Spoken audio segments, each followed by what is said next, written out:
Thanks everyone for joining this session for RSA. This is RSAC 2021. This session is P&G. This is for Policy and Government R05, Best Practices in Cyber Education, Creating the Next Generation, Lessons Learned from the NSA and UWF. This is a panel. We have two very esteemed panelists today that I'll go ahead and introduce. First, I wanted to welcome everyone. Again, my name is Margaret Morton. I'm a senior manager with Mutual of America Financial Group out of New York, and I'll go ahead and introduce our two panelists.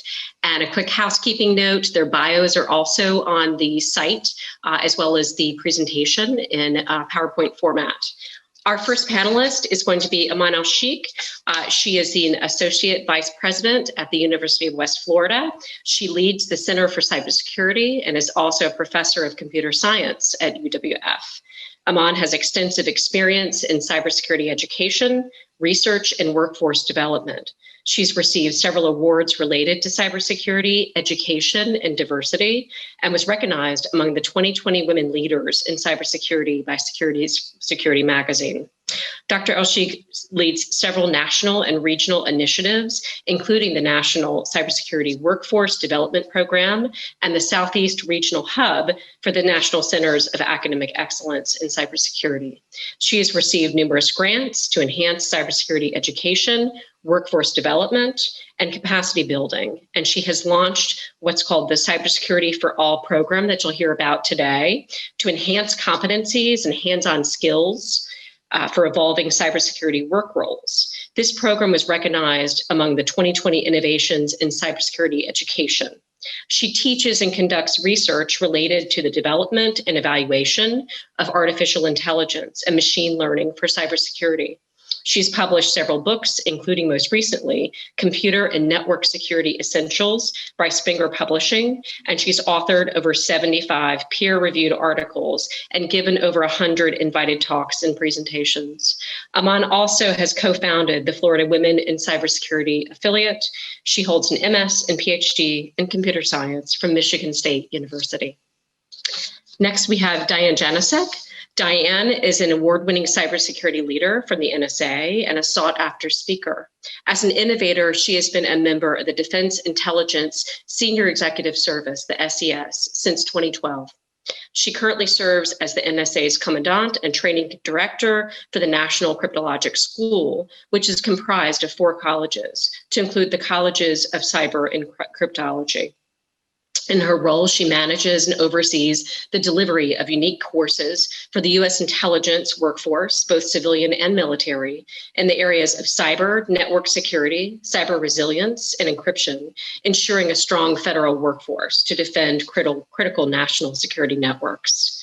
Diane's areas of expertise include academic leadership, privacy, technology, governance, data policy, export control, defense acquisition, information, and cybersecurity. In her current role, she's committed to the educational, leadership, professional, and practical learning needs of the nation's cyber workforce in today's dynamic threat environment. Prior to leading the NCS, Diane served in leadership roles in the NSA's Directorate of Technology, to include serving as the Deputy Chief Information Security Officer. In the U.S. government's judicial and executive branches, she has served in a variety of attorney, legal, policy, and executive management positions, to include Chief Legal Officer to the Privacy and Civil Liberties Oversight Board and legal counsel at both the White House and the Pentagon. She is admitted to the Supreme Court of the United States and is certified as a CISSP. Ms. Janicek is also the 2020 Cyber Warrior Award winner and also the 2019 Cyber Warrior Woman of the Year, an award generated or granted by the Cybersecurity Association of Maryland, which honored her for her mentorship, her inspiration, and her advocacy for women in the field. Which, in addition, she has received many other awards for her advocacy from academia and also professional organizations. She is the president of the Women in Cybersecurity, WESIS, Mid-Atlantic Regional Affiliate, and holds the WESIS Affiliate Leadership Award for 2019. Ms. Janicek has also received or published numerous articles in cybersecurity in legal publications, among others, and serves as an adjunct professor for the National Intelligence University's Master of Science in Strategic Intelligence program in Washington. She has served as the keynote speaker and as a panelist at many cybersecurity conferences and events. She serves on the board of advisors of the Military Cyber Professionals Association and is also a member of the White House Federal Committee on STEM Education. She is passionate about giving back and serving our nation. Thank you all for joining. We will start with Diane giving us again an overview here of United States efforts and NSA grant-based activities. Hello. Well, thank you, Margaret, for that nice introduction. And I am so excited to be representing the National Security Agency at the RSA conference. Welcome to all of the participants. I'm excited to share everything that we're doing on behalf of our nation. So just to set the scene a little bit, right? What is the federal government's interest in cybersecurity? Cybersecurity affects every single one of us as Americans, right? And it affects our nation's national security. It affects our economic security. And so we care at the federal level about what the investments are in terms of the pipeline and filling the cybersecurity gaps that are out there in terms of not having enough cybersecurity skilled professionals to fill everything that we need across all 50 states in healthcare and at the hospitals and the banks and transportation and energy and defense and intelligence and telecommunications. So we care about that. So there's been a number of initiatives which I'm going to talk about, and I have the pleasure of joining with me Iman from the University of West Florida, and she's been an amazing partner to the federal government and also to the state and local community there in Florida for everything that she's doing to promote cybersecurity. So the National Security Agency has a couple of initiatives, which I'm going to talk about. And then the next slide will be talking about how UWF participates in that and has taken a leadership role. So we're really grateful for that. So the Gen Cyber. So what is Gen Cyber? It is a camp that usually occurs in the summertime, but not always.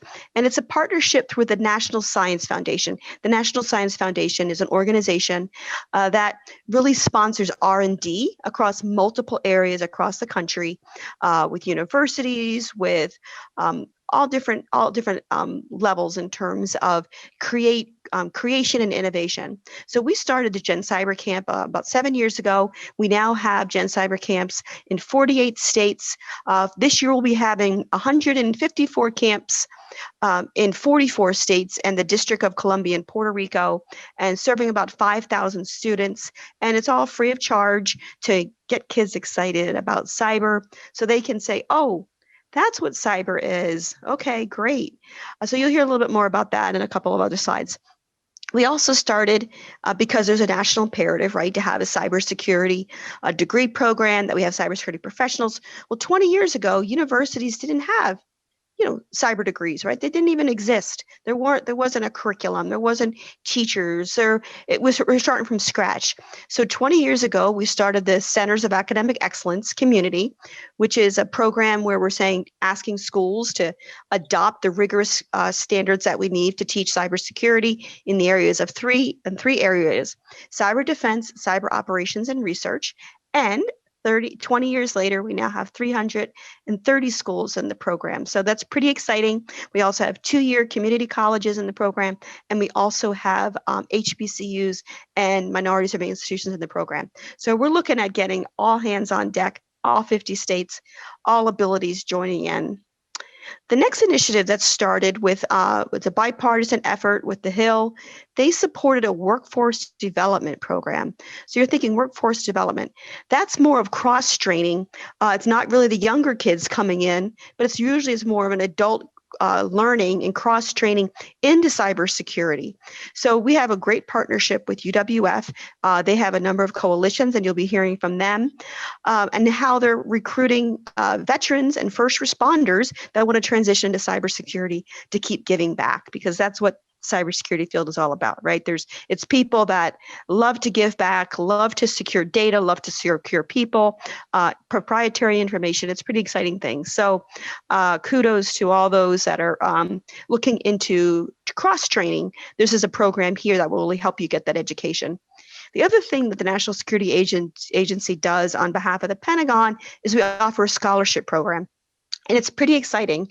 It's similar to a civilian cyber ROTC program, where we'll pay for you to go to school at one of the 330 schools.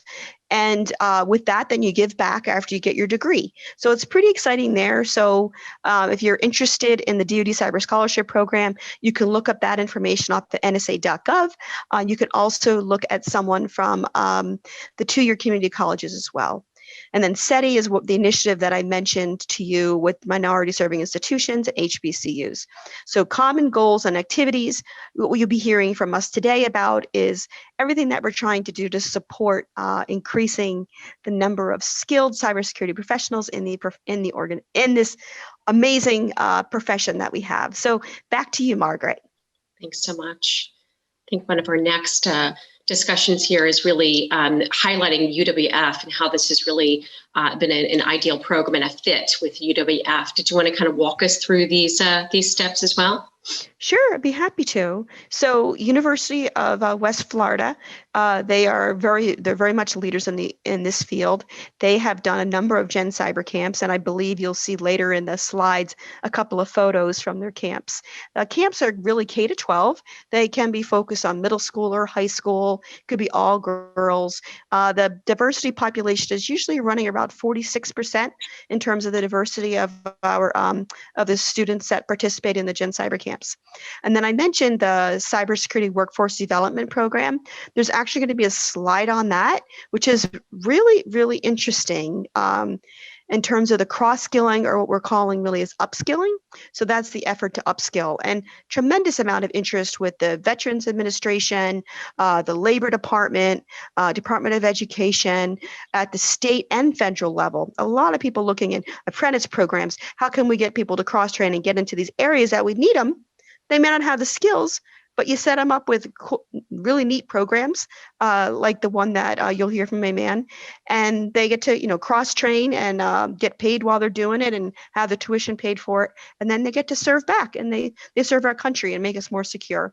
So the country, we divide the country the same way FEMA, the Emergency Management Organization, just divides it up in terms of regions. So we have regions throughout the country that shepherd and coalesce the universities and the two-year colleges in that area. So UWF is the lead for the Southeast region, which is actually a fairly substantial region in terms of the number of states that's included, and it incorporates Puerto Rico as well. So they're the leader there. They've also, as it says here, they've started the WESIS Florida chapter, which encourages diversity in cybersecurity. Right now, with only about 20%, right now is in the area of cybersecurity are females. So we're trying to increase gender diversity as part of that all hands on deck. And then once you're a CAE school, you get to partner in being the DoD Cyber Scholarship Program. So their students get access to the scholarships, and they get to have the Faculty Development Initiative as well, where we'll pay for their faculty to continue to learn more about cybersecurity, so they can then turn around and teach cutting edge network security, for example, or reverse engineering or forensics, the things that you have to keep learning. So we've invested in the Faculty Development Initiative, and once again, UWF is a partner there. And what's great is we've included, thank you so much for that, Diane, a number of links within this presentation that you'll have access to as well, so where you can see the National Security Agency links, as well as specific links for UWF as well. All right, so on to Gen Cyber. Yeah, so I'll let the folks go to that link there to have more information. We develop and award the grants, but you actually sign up individually across all your states. So the awards are just coming out now. So if you're in one of those 44 states or the District of Columbia or Puerto Rico, you should go for it. There's camps for visually impaired, deaf or hard of hearing, ADHD. We do have students from other states literally travel to different states to take the camp. So go for it if you have a chance and you have a young one that you want to encourage to go into the cybersecurity field. Fantastic. Thanks so much, Diane. Okay, so now we get to hear from Iman in terms of creating a culture and basically what good things have been happening with University of West Florida. Thank you, Margaret, and thank you, Diane. And it's such an honor to be with both of you and to highlight some of the things that we are doing in partnership with the National Security Agency and the great work that Diane is doing there to create a culture of cybersecurity. So I want to take just a few minutes to highlight some of the ways that we're doing that and really just emphasize that it boils down to, as Margaret and Diane have said already, strategic partnerships. How can we connect industry and government with academia and get everybody working together and on the same page about the goals, the resources, and the programs, and make them scalable to support national security and to really kind of get more involved and engaged. And beyond that, secondly, how do we develop innovative and flexible programs so that in addition to the great academic programs that we have across the 330 plus strong CAE schools, we can also develop innovative and flexible programs to really address the critical shortage of qualified cybersecurity professionals nationally and across the world. So if we could keep going, I'd like to highlight some of those examples. Great. So thank you, Diane, for mentioning the National CAE Cybersecurity Workforce Development Program. We are so honored to be leading this initiative in partnership with the NSA. With the real focus of the program is to, significantly address that shortage of qualified cyber professionals. We now have over 500,000 unfilled cybersecurity positions across the country. And we are looking at an approach that will build a national scalable and sustainable model for years to come to really put a significant dent in that number, if not altogether decrease that number to zero. More information is available on the website there, as Margaret pointed out.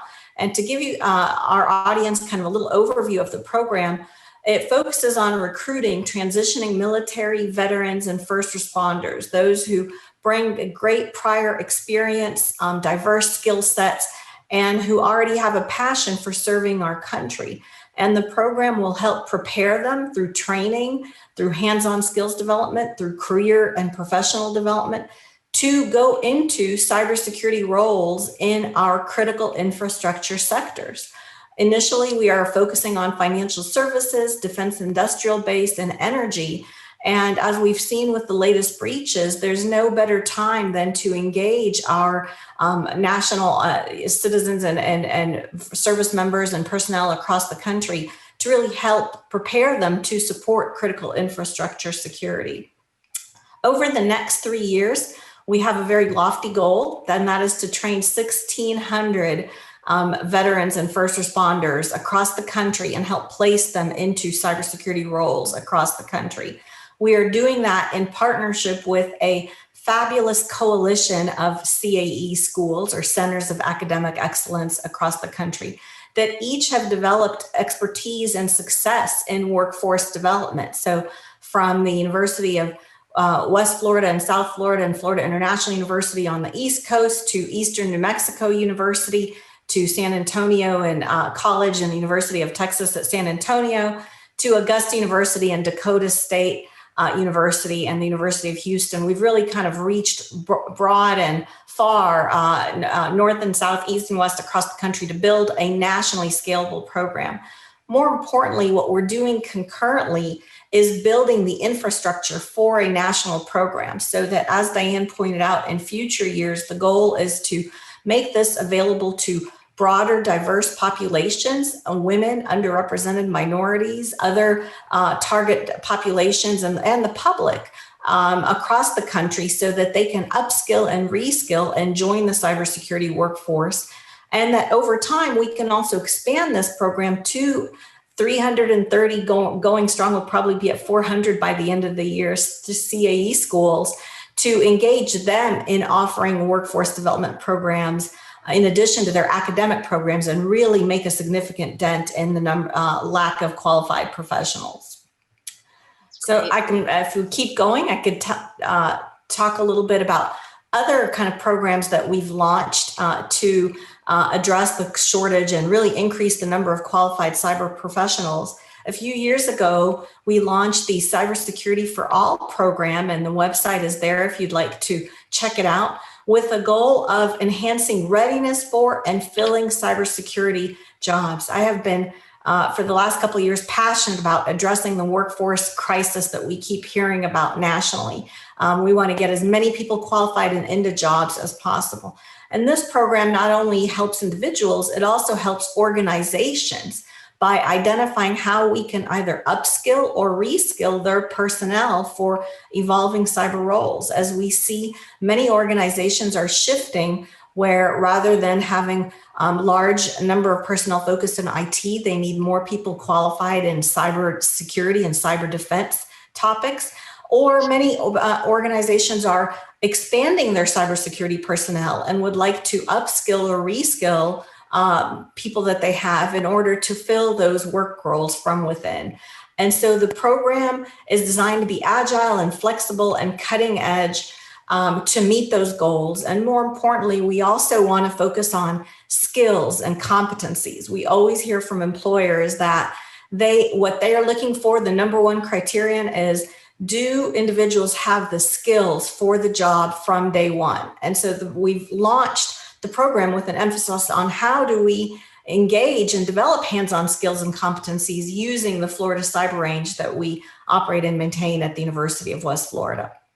So to give you an overview, if we can move on to the next slide, since we've launched the program, we have offered over 71 courses and to close to 1,500 individuals that are not in academic degree programs or degree-seeking students. These are individuals within organizations in the general public who want to advance their skills and get into or advance in cybersecurity career roles. And so we're thrilled to partner with the NSA to launch the Cybersecurity for All program. They helped make it possible through their support in developing this and the program that we just heard about as well, the cyber workforce development. So they're really leading the vision for cyber education, training, and workforce development. We're grateful for the opportunity to work with Diane and the National Cryptologic School and really just help be the implementers of the great vision that they have. And through programs like this, we're able to not only support individuals, but also organizations such as, for example, state of Florida employees. We've had a partnership with the Florida state government to offer training to state personnel across the Florida agencies through a partnership with the Florida Department of Management Services, and also provided training to elections personnel and to supervisors of elections across the state, because that's an important area of critical infrastructure security as well. And so it's great that we can kind of continue to think about these flexible and innovative programs to really advance the knowledge base in cybersecurity. I wanted to see if Diane wanted to chime in here because it's so impressive. It's so broad in terms of the sweep across the country, obviously across Florida in general for UWF. But did you want to respond or speak to this at all, Diane, in terms of critical infrastructure and the impact this has had? Yeah, that's wonderful. Thank you, Margaret, for giving me that question. So you have to fully appreciate what you just heard from me, man, because they really do some amazing things, and she says it with such ease that you may not realize it's incredible. The work that they did with the state of Florida in terms of election security, that was actually a significant event. The work that they're doing at the federal, state, and local level, is phenomenal. It's not enough for the federal government to be secure, right? We own the infrastructure in the country. We, as federally owned, is only maybe 20%. So 60 to 80% is in the private hands or at the state and local level. So we have to have all hands on deck, right, to come together and really say, look at this, very holistically. So the holistic approach that you see here with Cybersecurity for All is phenomenal, right? That's how we as a nation are going to secure our country. It's us as a nation, how we're going to ensure that our intellectual property, isn't stolen from us, how we're going to ensure that our vaccines are secure. So it affects all of us. So it's pretty interesting, the approach that is taken in the Cybersecurity for All program, because it's really that team effort and the partnership effort. And it's not enough if I get the A at my day job. It's not enough if we do awesome on the defense systems. If you've got the water system being hacked, or the energy grid being hacked, or the financial sector having significant problems. So what's going on here with the industrial control system security? I wanted to give a quick call out on that. If you're not tracking, NSA does have a second Twitter handle called NSA Cyber. We do release a number of alerts and threats, saying, hey, we're calling them advisories, I guess. And they release these advisories to say, hey, something's going on. We want you to pay attention, shore up your defenses. So last year in 2020, there was a lot of attention in the industrial control systems area. We put out some alerts, and you'll be able to see those, about protecting operational technologies and control systems against cyber attacks. So there was a number of cyber attacks were demonstrating their willingness to conduct cyber attacks against critical infrastructure by exploiting internet accessible operational technology assets. So the older legacy systems that were becoming more Internet of Things connected to the internet were now vulnerable to these sophisticated threats. So we need people that understand that, can teach the professionals that may not have always been thinking that way, right? That may have only worked on the hardware or the HVAC system. And here they have to start thinking of, oh my gosh, there's this backdoor coming in here. So what's being done across these 71 courses is really significant for our country. And it's important. And so it's exciting that we have the opportunity to talk about it at RSA, because I know everybody at RSA is interested in making sure that we have the proper protections in place and security. Great. Thank you so much for that. Okay, on to talk about outreach and partnerships nationally. Great. Thank you, Margaret. And thank you, Diane. I think it is really what you just said highlights the importance of partnerships, which really is the focus of this session, and kind of some examples of some of the partnerships and outreach activities here. Because as Diane pointed out, it's a moving target. The cyber threat landscape continues to evolve rapidly, and every time there's a breach or an attack, we learn something new. And so to be able to stay ahead of that requires strategic partnerships and collaborations among industry, among government, among federal, state government, local government, and of course, academia. And so this just kind of highlights some of the things we've been doing to continue to kind of build those bridges and make those connections, such as, for example, our UWF Cyber Ambassadors. They are the best of our students. We're so proud of our students that go out to visit schools, K through 12 schools, participate in community events. They've been doing so virtually over the last year to really help just spread cyber awareness, cyber hygiene, and engage, even elementary school students in cyber hygiene and cyber interest and awareness from an early age. We also are passionate about advancing, broadening participation and diversity in cybersecurity, and launched the Women in Cybersecurity Florida affiliate as an example to help bring together mentors and mentees and professionals and students across the state who want to support the advancement and recruitment of women in cybersecurity. And of course, we're thrilled to honored to partner with the NSA to have hosted the CAE Executive Leadership Forum here in Pensacola very, very recently when we could still travel. And that was a great opportunity to really, again, bring together the best minds to advance cybersecurity, and executives from academia, industry, and of course from our federal and state government partners. And I was wondering, Diane, if you wanted to speak or highlight anything about ELF. We were so thrilled to work with the NSA to host that great event. Oh, yeah, that's wonderful. So that was really eye-opening for me in terms of the participation. So a lot of work went into place in terms of inviting presidents of the 300 schools that we have that serve as centers of academic excellence. So you're talking about, the academic thought leaders of phenomenal institutions all coming together under one roof in a very bipartisan way, all saying, as you heard from me, man, how can we help? What can we do? How can we make things better? And so it was a great session in terms of lessons learned, what exciting things were coming. I was able to talk about some of the federal initiatives and grant programs that were coming down the line that we were going to be looking for their help on. And then we had the pleasure, you'll see at the table there, the blonde hair, that's Dr. Martha Saunders. She's the president of UWF. And we also had the lieutenant governor of the state of Florida, Ms. Nunes, and then we also had the governor of the state of South Dakota, Kristi Noem. So that was pretty exciting that you have governors and participation there. We also have, as you know, as I think I mentioned before, a number of congressmen and senators are incredibly supportive.